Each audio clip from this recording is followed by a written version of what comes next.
Dear friends, অনেক দিন পর ব্যালকনি থেকে আবার তোমাদের সামনে এলাম। ব্যাপারটা হচ্ছে, তোমাদের কি মনে হয় বেচারাম কেন গেল জলপাইগুড়ি? আমার কিন্তু প্রথম থেকে সন্দেহ ছিল।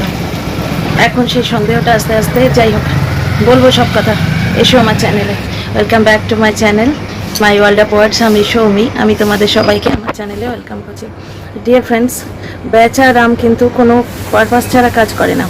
তোমাদের মনে হচ্ছে তো যে ওই কাকুর বাড়িতে বোধহয় কোনো অনুষ্ঠান আছে, সেই জন্যে গেছে খালি হাতে, কিন্তু ব্যাপারটা তা নয়। আমার কিন্তু মনে হচ্ছে অন্য জিনিস।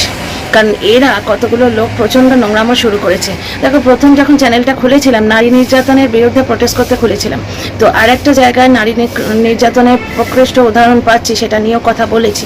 সেই ভিডিওটাই প্রথমে আসার কথা ছিল, কিন্তু এই টপিকটা এসে গেল, তাই ভাবলাম এটা নিয়ে আগে বলে নিই। ডিয়ার ফ্রেন্ডস, একটা জিনিস, এরা স্টকার লাগিয়েছে টিনার এগেনস্টে। এটা কিন্তু ক্রাইম। এইভাবে স্টক করা মানুষকে, এটা ক্রাইম। এটাকে স্টক করাই বলে। যে সে যেখানে যাবে স্পাই ক্যামেরা নিয়ে যাবে। এবং টিনার মায়ের যে চুড়িদারটা আজকে টিনার ব্লগে দেখা গেল, তো ওই যে লো কোয়ালিটির ভিডিওটা ছেড়েছিল, এটা লো কোয়ালিটির মোবাইল থেকে ছেড়েছে। ওটা কোনো টাইফোনও নয়, কিচ্ছু নয়। মানে কোনো একটা সস্তার কোনো মানুষকে 2 টাকা দিয়েছে, বলেছে যে ও যেখানে যাবে 2 লোক লাগিয়েই রাখতেই পারে, লোক লাগিয়ে রাখতেই পারে। ও যা কামাচ্ছে তার থেকে বেশি হয়তো স্টকারটা নিয়েছে। ওখানে লোক লাগিয়ে রেখেছে যে টিনা যে ট্রেনে উঠবে সেই ট্রেনে তুই একটা ক্যামেরা করে আমায় ছেড়ে দিবি। এবং একজন মানে আনকালচার্ড মহিলা, সে আবার বলতে বসেছে সে নিজে চ্যাটিং করে বেড়ায়, মানে সে বলতে বসেছে কিছু করে দেখালো। এইটাকে কিছু করে দেখানো বলে। কল্পনা চাওলা ম্যাডাম রকেটে গেলেন, তারপরে আমাদের কত মহিলা কত দিকে। এই তো বিনেশ ফোগট, উনি হয়তো মাত্র 200 গ্রামের জন্য হয়ে গেলেন, উনি হয়তো মানে ডিসকোয়ালিফাইড হয়ে গেলেন, কিন্তু উনি ফাইনাল অবধি পৌঁছেছিলেন। এই অ্যাচিভমেন্টটাকে তো কেউ করতে পারবে না, মানে ডিনাই করতে পারবে না। উনি কি সিলভার পদক পেলেন কি না পেলেন, ওনাকে সিলভার পদক ডিনাই করা হয়েছে, ঠিক আছে। উনি কি পেলেন না পেলেন, কোথায় রেকগনিশন না পেলেন, আমার কাছে সেটা ম্যাটার করে না। আমার কাছে ম্যাটার করে যে ওনার এমন যোগ্যতা আছে যে উনি ফাইনাল পর্যন্ত পৌঁছেছেন, এইটা আমার কাছে ম্যাটার করে। তো মহিলারা এইসব অ্যাচিভ করছে। আর এই বিশালাকায় মহিলা কি অ্যাচিভ করেছে? একটা স্টকারকে 2 পয়সা দিয়েছে, সে তার লো কোয়ালিটি মোবাইল থেকে টিনার পিছু পিছু গিয়ে টিনা যে ইয়েটায় বসে আছে, যে ট্রেনটায় উঠেছে, সেটা থেকে নিয়েছে, কী বলে ওটাকে, ক্লিপিংস নিয়েছে। আচ্ছা, কে ফেরত পেয়েছি গো, লাপাতা অরেঞ্জ ট্রলি ব্যাগকে ফেরত পেয়েছি। কালকে আমি বলেছিলাম না, আমরা বহু যাতায়াত করি, কারণ আমি যেখানে থাকি সেখান থেকে কলকাতায় যেতে হলে এইভাবে রাজধানীতেই যাই, যদি হোল ফ্যামিলি যাই, আর একা গেলে ফ্লাইটে যাই, বুঝতে পারছো তো। সুতরাং আমরা এই জিনিসগুলো বহু ফেস করেছি, জানিও।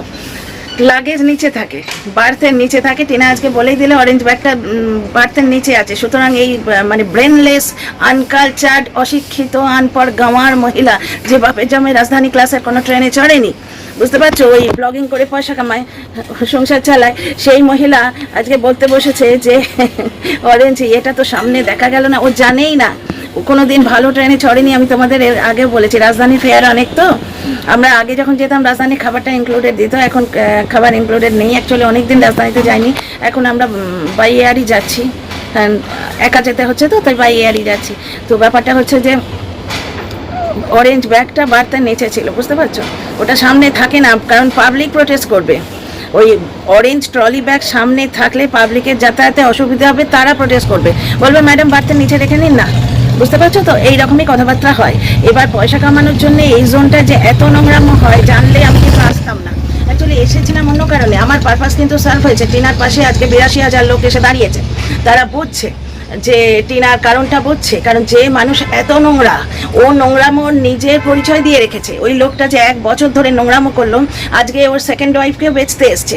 মেয়েটা যদি কিছু করে ফেলে, অ্যাকচুয়ালি টিনার বিয়ের আগে চ্যানেলের কন্টেন্ট বানালো ওটা, বুঝতে পারছো। মেয়েটা যদি কিছু করে ফেলে, এটা কিন্তু ওই খোকি খাকিকেও ফোন করে বলতে পারতো, ফোন করেও ধমকি দিয়েছে। কিন্তু ব্যাপারটা হচ্ছে টিনার হয়ে যে বলছি আজকে, আমি কিন্তু ভেতর থেকে বলছি, মনিটাইজেশন অন করে বললেও ভেতর থেকে বলছি, কিন্তু ও তরফে যারা ভিডিও করে তারা সিম্পল বিজনেস পারপাসে করে, বুঝতে পারছো তো। সুতরাং ধমকি দিলেই সেটা কিন্তু অনলাইনে এসে যাবে, কায়দা করে সুগার কোটেড হয়ে অনলাইনে এসে যাবে, মানে ইয়েতে এসে যাবে, সোশ্যাল মিডিয়ায়। কোনো জিনিস এখানে লোকানো থাকে না, এখানে কেউ কারণ নয়, এভরিথিং ইজ কন্টেন্ট, বুঝতে পারছো? তো এইবার দেখো, তো অরেঞ্জ কালারের ব্যাগের আজকে রহস্য টিনা ফাঁস করে দিল। আর দ্বিতীয় কথা বলে দিই টিনাকে, যদি টিনা আমার ভিডিও দেখে কোনো কিছু ক্লিয়ার করতে এসো না, এখানে তো আষাঢ়ে গল্প বলা হচ্ছে। একদিকে এরা বলছে ফোকলার বাড়ি নাকি তুমি বানিয়ে দিয়েছো, তাই না? যে ফোকলার বাড়ি মানে তোমার শ্বশুর বাড়ি, মানে কষ্টকল্পিত শ্বশুর বাড়ি, যদিও আমরা সবাই জানি তার সঙ্গে তোমার এখন সম্পর্ক নেই, কিন্তু তবু টিনার যে শ্বশুর বাড়ি, সেই টিনার শ্বশুর বাড়িটা নাকি টিনা বানিয়ে দিয়েছে, কারণ ওদের এমন পয়সা নেই, ওরা নিজেদের বাড়ি বানাবে। ফোকলা বেকার, ফোকলা কিচ্ছু করে না, টিনা কামিয়ে কামিয়ে মরবে, ফোকলা টিনাকে বেঁচে বেঁচে খাবে সারা জীবন। তো যে মানুষটা কামিয়ে কামিয়ে খাওয়াবে ফোকলাকে, এইরকমভাবে প্রজেক্ট করা হচ্ছে, তাহলে সেই ফোকলা আজকে ফ্লাইটে ফিরে আসছে। ফোকলার কাছে এত পয়সা আছে, সে ফ্লাইটে ফিরে আসে, তাহলে তোরা কেন বলিস যে টিনার পয়সা এসে আছে? ফোকলার বাড়িটা বেশ সুন্দর, দীপ্তবাবুর বাড়িটা বেশ সুন্দর, খুব ভালো লাগলো। আর দ্বিতীয় কথা, দীপ্তবাবু ফোকলা নয়, এটা দেখেই বোঝা গেল, ওই যে ইনস্টাগ্রামে ওইটা ইয়ে করেছেন, মানে ওই যে লাইভটা করেছিলেন উনি। আর তৃতীয় কথা হচ্ছে যে এরা বলছে যে টিনা ফ্লাইটের টিকিট বুক করে দিয়েছে। তা টিনার কাছে কি গাছ আছে গো, কল্পতরু গাছ, যে ঝাড়া দিলেই ঝরঝর করে ফ্লাইটের টিকিট পড়ে? বককে বুক করে দিয়েছে ফ্লাইটের টিকিট, বককে বুক করে দিয়েছে ফ্লাইটের টিকিট, কারণ বক যাচ্ছে টিনার কাছে। ওই যে দিল্লিতে যে সুপ্রিম কোর্টে যে চিঠিটা দিতে ওরা যাচ্ছে, সেই চিঠিটা অ্যাকচুয়ালি সুরাট গেছিল, ভাবলো লাগে আর চিঠিটা দিয়ে আসি, লোক নিজেদের কাজও হবে, ব্লগে দেখানোও হবে, কন্টেন্ট হবে, প্লাস লোকেদের একটু মুখ বন্ধ করা হবে যে আমি কাজ করছি, আমি কাজ করছি, আমার এত নিন্দেতে মন্দতে পৃথিবী ভরে গেছে, আমি কাজ করছি, আমার কাজ করছি, এরকম একটা দেখানো হবে। তা বকের যাতায়াতটা কিন্তু টিনা করে দিয়েছে ফ্লাইটে। বক এই জিনিসটি বার করে নিয়েছে, কারণ হয়তো, আমি এই গোলালুর মতো হয়তো বলে বলি, কারণ একটা জিনিস দেখো, টিনার মার সঙ্গে বক যেতে পারে না কোনো মতেই। এবার ট্রেনে গেলে কেউ না কেউ জুড়ে দেবে যে সারা রাত ওরা একসঙ্গেই গেছে হেনতানো করে। তো বক এই সময় কায়দা করে নিজের ফ্লাইটে টিকিটটি আদায় করে নিয়েছে, হয়তো কন্ট্রোভার্সি জোনের কন্ট্রোভার্সি ক্রিয়েটারের ঘন্টা অনুমান, ঠিক আছে? তো বককে যাতায়াতের টিকিট কেটে দেবে, আবার ফোকলাকেও যাতায়াতের টিকিট কেটে দেবে, আর নিজে ট্রেনে আসছে। রাজধানীর ভাড়াও কিছু কম না, রাজধানীর এতটা ভাড়া, যেটা মানে তোমার ধরো কলকাতা থেকে সুরাট থেকে দিল্লি, আবার দিল্লি টু কলকাতা, বুঝতে পারছো তো? তো টিনার তো ট্যাক্সাল নেই যে ছাপবে আর বার করবে, বুঝতে পারছো? তাহলে বককে যাতায়াতের ভাড়া দেবে, ফোকলাকে আসার ভাড়া দেবে, নিজেদের রাজধানীর টিকিট কাটবে। রাজধানীর টিকিট কিন্তু অনেক সময় প্লেন ফেয়ারের কাছাকাছি যায়।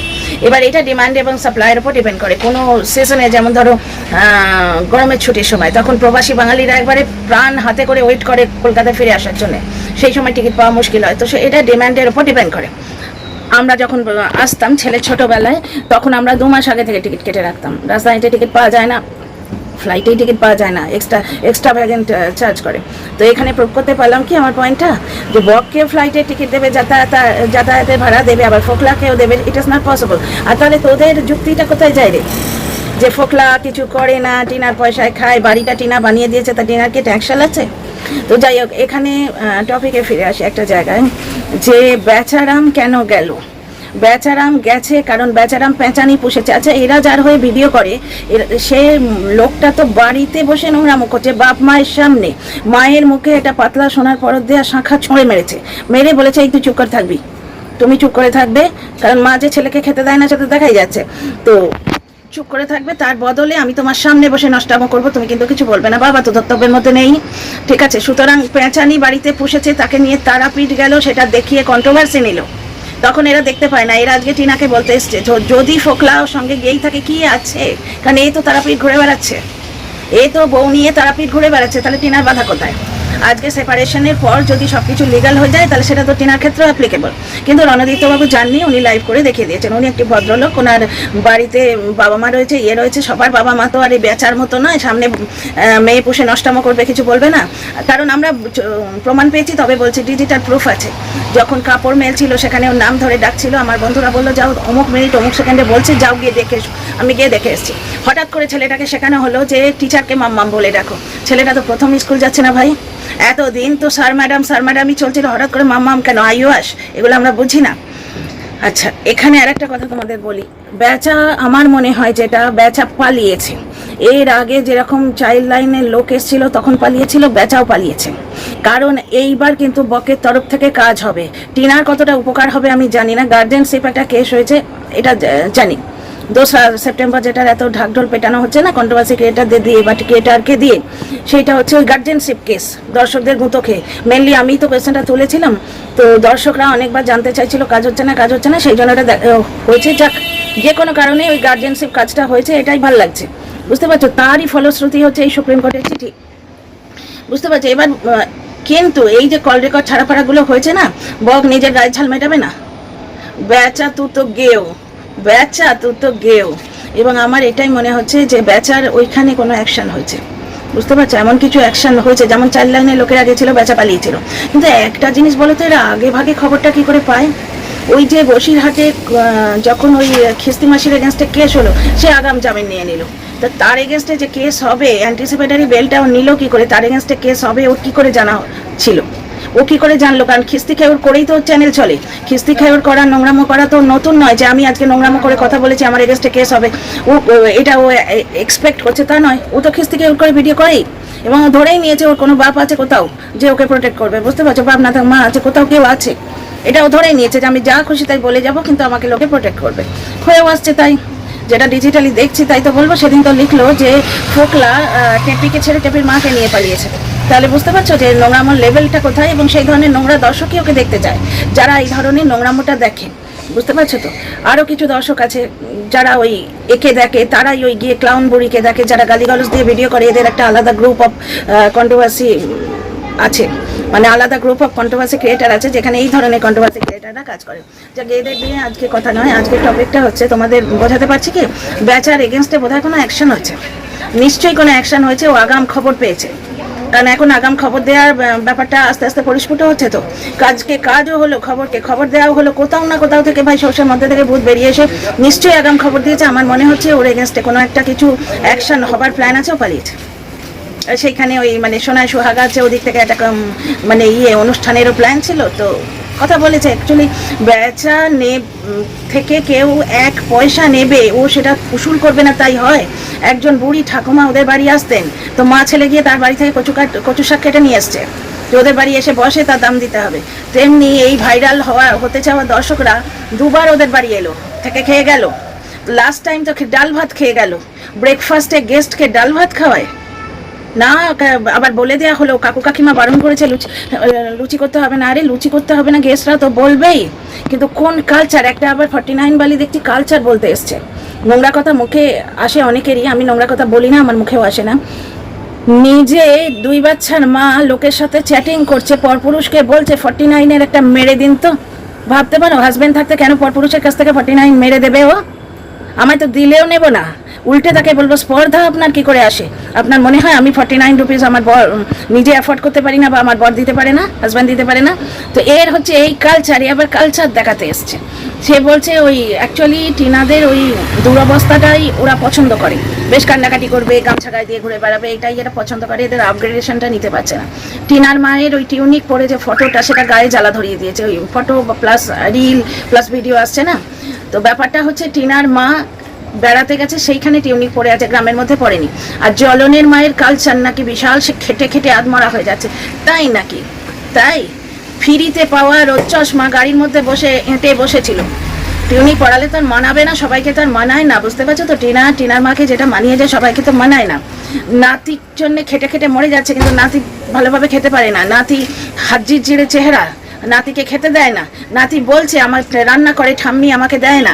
সেদিন দেখলাম 2টো রুটি, হাজব্যান্ড এবং নাতি দুজনে ওই 2টো রুটি ভাগাভাগি করে খাবে। তো এমন খাটনির মাথায় বাড়ি ভাই, খেটে খেটে মরে যাচ্ছে, কারণ তার কিপটে ছেলে কাজের লোক রাখে না, কারণ ওই পেঁচানি পুষেছে, তারা আরও কি কি সিক্রেট আছে ভগবান জানে, সেগুলো আউট হয়ে যাবে বলে, বুঝতে পারছো তো? খাটুনি যেটা হচ্ছে সেটা হচ্ছে বউকে মেরে ধরে তাড়িয়েছে, ছেলের বউকে। কারণ ওই সালিশি সবাই হয়ে গেছিল ঠিক যে টিনা আর ব্লগিং করবে না, টিনা বলে দিল আমি ব্লগিং করবো না। তারপরেও 17 তারিখে অত্যাচার হয়েছিল, যার জন্য টিনা তার শাশুড়ির ফোন থেকে মেসেজ করতে বাধ্য হয়েছিল। সালিশি সবাই কথাবার্তার পর মা আর দাদা 3 দিন থেকে চলে গেছিল, মেয়ে রেখেই চলে গেছিল। মানে দর্শকদের বলছি, মাইন্ড দ্য ইনসিডেন্ট, মা দাদা চলে গেছিল টিনাকে রেখে। তার মানে টিনার সংসার ওরা ভাঙতে চায়নি না, টিনা নিজে ভাঙতে চেয়েছে। কিন্তু 17 তারিখে মদ খেয়ে এসে যে কাণ্ডটি করেছে, তার ভয়ে প্রাণ হাতে করে এরা পালিয়েছে। কোনো সন্তান যদি তার মাকে, বিশেষ করে মেয়ে, আর তাদের বাড়ির এইরকম একটা হিস্ট্রি রয়েছে, তারা যদি বলে যে আমাকে এসে নিয়ে যাও, না হলে আমায় দেখতে পাবে না। মায়ের মনটা কি হয় বলো তো, যারা এখানে মা তারা বুঝতেই পারছো। যাই হোক, এখানে আরেকটা কথা বলি যে বাড়িতে কাজের লোক রাখা হচ্ছে না, এই সমস্ত নানা কারণে তার খাটনি বেশি পড়েছে। অসুস্থ স্বামীকে ফেলে রেখে পিঙ্কি পিঙ্কি শাড়ি পরে যখন কন্টেন্ট করতে যাওয়া হয়েছিল তখন এই কালচার দেখা যায়নি। এদের বাড়ির কালচার এটাই যে বুড়ো বাপকে, বাড়ির কর্তাকে সম্মান দেয় না। অসুস্থ স্বামী পড়ে আছে, 65-70 বছরের স্বামী, আর সে পিঙ্ক শাড়ি পরে চুল এলিয়ে আজকে ইয়ে করতে গেছিল, কন্টেন্ট বানাতে গেছিল। মূলো দাঁত বার করে যখন ছবি দিয়েছিল তখন কালচারটা এদের চোখে পড়েনি। এটাই হচ্ছে এদের বাড়ির কালচার। নাতিকে খেতে দেবে না, স্বামীকে খেতে দেবে না, অসুস্থ স্বামীর দেখভাল করবে না, এটাই হচ্ছে কালচার। টিনাদের বাড়িতে কিন্তু তা কালচার নয়। টিনার বাবা বাড়ি ফিরে এলে ডিউটি থেকে কি আনন্দ হয় ওদের, মা মেয়ের খুশি চোখে মুখে দেখা যায়। ঠিক আছে, তো যাই হোক, লাপাতা অরেঞ্জ ব্যাগকে তোমরা খুঁজে পেয়েছো তো? লাপাতা অরেঞ্জ ব্যাগকে খুঁজে পেয়েছো? টিনা আজকে বলেই দিল অরেঞ্জ ব্যাগটা পার্থের নিচে আছে। আরে জানি আমরা, যারা রাজধানীতে যাতায়াত করি তারা জানি লাগেজগুলো বার্থের নিচেই থাকে। ভারী ভারী লাগেজ সামনে রাখলে না প্যাসেঞ্জাররা অবজেকশন করে, কারণ যাতায়াতে অসুবিধা হয়, পায়ে ঠক্কর লেগে যায়, বুঝতে পারছো তো? যে কোনো ট্রেনে আমার হাজবেন্ড যখন ফিরলো বিদেশ থেকে, বিশালাকায় একটা ইয়ে এনেছিল, বিশালাকায়, দুখানা, একটা নয় দুখানা, যেটাতে আমাদের শিফটিং এর সময় খুব সুবিধা হয়। একটা তো আমরা আলটিমেটলি দেশের বাড়িতে রেখে এলাম, কারণ ওইটি নিয়ে কোথাও চড়া যায় না। প্রথমে তো ট্রেন ছেড়ে দাও, ট্রেনে তো বলার কিছু নেই, বলার কেউ নেই। লাক্সারি বাসটা তুমি এক্সট্রা লাগেজের পয়সা দেবে, তাও ওরা নিতে চায় না। বাবা এত বড় লাগেজ, আর রাস্তায়, বাসের রাস্তায় বা ট্রেনের রাস্তায় রাখার তো প্রশ্নই নেই। তোমার মানে প্যাসেঞ্জাররা উত্তক্ত করে মেরে দেবে, বুঝতে পারছো? সুতরাং লাগেজ রাস্তায় রাখা যায় না। এদের কোনো আক্কেল নেই, এদের কোনো বুদ্ধি নেই, এদের কোনো দূরদর্শিতা নেই, এদের কোনো শিক্ষা নেই। জাস্ট দুটো নোংরামো করে ভিউ কামিয়ে পয়সা কামানো, বুঝতে পারছো তো? লাগেজটি বাড়িতে নিচে ছিল, আর ডিভোর্স পাওয়ার জন্য এরা এখন নোংরামো শুরু করেছে। বকের কল রেকর্ড ছাড়লো, আরও নানা রকম যে কাণ্ডটা করছে। এতে আমি একটা কথা বলে দিই, ডিভোর্স পাওয়ার রাস্তাটা কিন্তু আরও কঠিন হয়ে যাচ্ছে, আরও কঠিন হয়ে যাচ্ছে। এইভাবে চাপ দিয়ে যদি তোমরা ভেবে থাকো টিনার থেকে ডিভোর্স আদায় করবে, আমার মনে হয় সেটা আরও গন্ডগোল হয়ে যাচ্ছে, আরও ঘেঁটে হয়ে যাচ্ছে। তার চেয়ে কল রেকর্ড ছাড়াছাড়ি নানা রকম নোংরামো না করে বাচ্চার ব্যাপারে একটা রফায় এসে নিজেরা ডিভোর্স নিয়ে নাও। কারণ পেঁচানি তুমি পুষে রেখেছো, সেটা তুমি নিজে বলেছো। টিনার বাড়িতে বা টিনার আশপাশে কোথাও দেখা যায়নি, এই রণদীপ্ত বাবুকে আশপাশে কোথাও দেখা যায়নি। রণদীপ্ত বাবু ফোকলাও নন, রণদীপ্ত বাবু দিব্যি নিজের বাড়িতে বসে আছেন। খুব সুন্দর একটা বাড়ি ওনার দেখলাম সেদিন লাইভে, উনি দিব্যি নিজের বাড়িতে বসে আছেন। টিনাও কিন্তু ওদিকে ইয়ে থেকে, স্টেশন থেকে লাইভ করেছিল, কারণ টিনা তখন দিল্লি স্টেশনে ছিল, বুঝতে পারছো? আর এই রিটায়ারিং রুম, ওয়েটিং রুম করে আগে ভাগে বলার চেষ্টা করছে। আরে টিনা তো আজ ব্লগে দেখিয়ে দিল, ও ব্লগার, ও একটু একটু করে করবে তো, একটু একটু করে কন্টেন্ট দেবে তো, একসঙ্গে সব বলে দেবে, পরীক্ষার পড়ার মতো সিলেবাসটা একসঙ্গে বলে দেবে। দ্বিতীয় কথা হচ্ছে কোচরাম বা জানি অমুক জানি কি বড় অ্যাচিভমেন্ট। স্টকার ইনপুট করা, স্টকার লাগানো একটা ক্রাইম না? কারুর পেছনে এইভাবে লোক লাগানো, এটা তো ক্রাইম। এবং যখন সেই লোকটিকে দেখ ভাই, করলে কিন্তু, খুঁজলে কিন্তু সব পাওয়া যায়। সিসিআইডি বাহিনী এ পক্ষেও আছে, ও পক্ষেও আছে, বুঝতে পারছো তো? এ পক্ষ থেকে যদি ব্যবস্থা করা হয় না, কে ক্যামেরাটি করেছে তার কানটি ধরে টেনে আনা যাবে, এবং সে তখন বলে দেবে কে তাকে লাগিয়েছে। সুতরাং স্টকার লাগানো একটা ক্রাইম। আর এখানে তো সব পয়সার সম্পর্ক, আপনি বাপের নাম। সুতরাং সেই স্টকারটি যখন কানটি মোলা হবে না, সে বলে দেবে কে তাকে লাগিয়েছে। সুতরাং এইরকম এদের আস্পর্ধাটা বেড়েছে কেন জানো? টিনার তরফ থেকে কোনো অ্যাকশন হয় না, এই জন্য এদের স্পর্ধা বেড়েছে। তো যাই হোক, যেখানে পেঁচানিও পুষেছে ওপেনলি, সেখানে রণদীপ্তবাবু গেল কি না গেল কি এসে যায়। তার যদি 1 বছরের ওপর সেপারেশন হয়ে যায়, টিনারও 1 বছরের ওপর সেপারেশন হয়ে গেছে, তবে রণদীপ্তবাবু যায়নি এবং বেচারাম পালিয়েছে নির্ঘাত। দেখে নিও তোমরা, মিলে যাবে, ঠিক কোথাও না কোথাও থেকে বেরিয়ে আসবে হয়তো।